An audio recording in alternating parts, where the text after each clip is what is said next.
السلام عليكم. ودخلت عليكم بالله.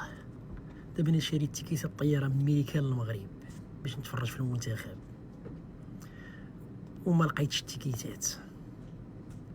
راه سهرنا حتى 3 4 الصباح. داك النهار اللي طلقوا فيه التيكيت 3 ديالنا حنايا باش نكونوا مع الوقت ديال تما، يعني طلقوا ليه وكنا واقفين مقابلين. جوج السوايع ما كيخليكش تدخل، وفاش في الاخر قال لك حق التيكيتات تباعوا.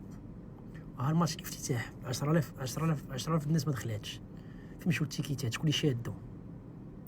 ونتمنى هذه رساله. انا حنا دابا رايحين المغرب، ما غنلقاو لا، غنمشيو نتفرجوا في الفانزون قاطعين 7 بحور باش نريحوا نتفرجوا في الفانزون ونتفرجوا هنا في الدار.